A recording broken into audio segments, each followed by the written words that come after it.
ছুটির দিনে সকাল দুপুরে সব রান্নাবান্না, সাথে বিকেলে কেনাকাটা করতে বের হলাম। ছুটির দিন মানেই ঘুরতে বের হওয়া। সব মিলিয়ে দিনটা বেশ ভালোই ছিল। নমস্কার, কেমন আছেন সবাই? এখন বাজে সকাল 8টা। আর অন্য দিনের তুলনায় ছুটির দিনে একটু দেরি করেই ঘুম থেকে উঠি। ঘুম থেকে উঠে ফ্রেশ হয়ে চলে আসলাম রান্নাঘরে রান্না করতে। আজকে সকালে রান্না করব ডাল আর কলমি শাক ভাজি। প্রথমে শাক ভালোভাবে ধুয়ে নিলাম, ডালটা সিদ্ধ বসিয়ে দিয়েছি, ভাতও হয়ে গেছে। আর ডাল সিদ্ধ হয়ে যাওয়ার পরে ডালটা ম্যাশ করে পরিমাণ মতো জল দিয়ে লাউ দিয়ে দিয়েছি, আর দিয়ে দিচ্ছি পরিমাণ মতো লবণ, হলুদ। এদিকে ডালটা ফুটতে দিয়ে পাশের চুলায় বসিয়ে দিলাম শাক। প্রথমে তেল গরম করে পেঁয়াজ রসুন দিয়ে নিয়েছি, তারপর শাকগুলো দিয়ে পরিমাণ মতো লবণ হলুদ দিয়ে ভেজে নিয়েছি। ভাজা হয়ে গেছে, এখন তুলে রাখছি। ওদিকে ডালটাও হয়ে গেছে, এখন সম্বার দিয়ে নেব। তেলে ফোড়ন দিয়ে দিয়েছি, তারপর ডাল দিয়ে দিলাম। ডালে মিশিয়ে কিছুটা আদা বাটাও দিয়েছি। এখন আবারও 1 থেকে 2 মিনিট জাল করব, তারপরে নামিয়ে নিলেই হয়ে যাচ্ছে। সকালে রান্নাবান্না কমপ্লিট হয়ে যাচ্ছে। আর এই যে ডাল, শাক ভাজি আর সঙ্গে চিপসও ভেজে নিয়েছি। সকালের খাবার শেষ করে চলে আসলাম দুপুরে রান্না করতে। দুপুরে রান্না করব চিকেন কষা, বাসন্তী পোলাও। পোলাও রান্নার জন্য আমি 2.5 কাপ চাল নিয়েছি। এবার ভালোভাবে ধুয়ে নিচ্ছি। ধোয়া হয়ে গেলে একটা প্লেটে ছড়িয়ে ফ্যানের নিচে রেখে দেব চাল শুকানোর জন্য।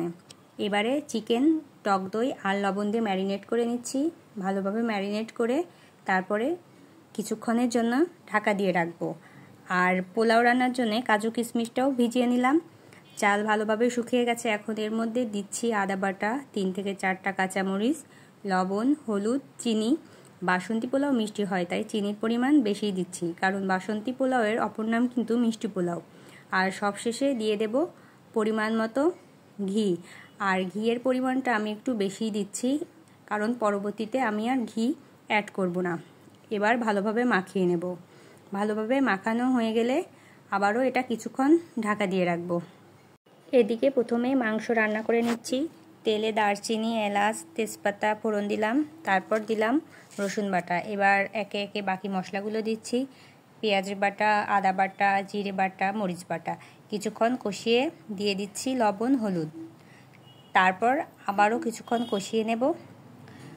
ভালোভাবে আরও কিছুক্ষণ কষিয়ে নেওয়ার পর দিয়ে দেব আগে থেকে ম্যারিনেট করে রাখা চিকেন।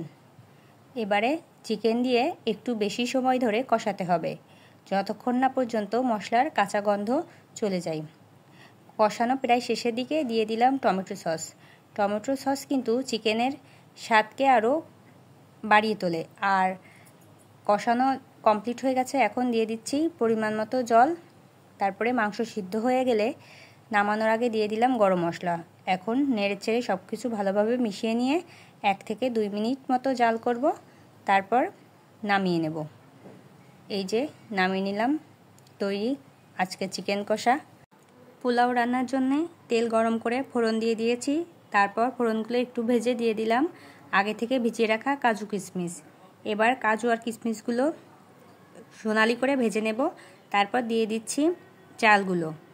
আর চালগুলো ঝরঝরে করে ভেজে নিতে হবে, কারণ পোলাও ঝরঝরে করার জন্য চালগুলো অবশ্যই ঝরঝরে করে ভাজতে হবে, না হলে পোলাওটা ভালো ঝরঝরে হয় না। আর এদিকে চালটা ভাজা হয়ে গেলে আমি চালগুলো রাইস কুকারে ঢেলে নিলাম, কারণ আমি রাইস কুকারে রান্না করব। আর 2.5 কাপ চালের জন্য দিয়ে দিলাম 5 কাপ জল। ব্যাস, এই যে তৈরি দুপুরের বাসন্তী পোলাও আর চিকেন কষা। দেখতে কিন্তু খুব সুন্দর হয়েছে। আর তারপর দুপুরের খাওয়া দাওয়া কমপ্লিট করে কিছুক্ষণ রেস্ট নিয়ে বিকেলে তৈরি হয়ে নিয়েছি বাইরে যাওয়ার জন্যে। আর মিষ্টি তার বাবার হাত ধরে গল্প করতে করতে নিচে নামছে। প্রথমে আসলাম মার্কেটে, গরমে পরার জন্যে কিনলাম গেঞ্জি টপ। আর তারপরে চলে গেলাম গজ কাপড়ের দোকানে কিছু গজ কাপড় কিনতে। আর মার্কেট করতে এসে কসমেটিক্সের দোকানে না গেলে তো মার্কেট সম্পূর্ণই হয় না, তাই কসমেটিক্সের দোকানে গিয়ে কিছু কসমেটিক্স কিনলাম। তারপর চলে আসলাম ফুচকা হাউজে ফুচকা খেতে। আজকের ভিডিওটি এ পর্যন্তই, এখানেই শেষ করছি। সবাই ভালো থাকবেন, সুস্থ থাকবেন।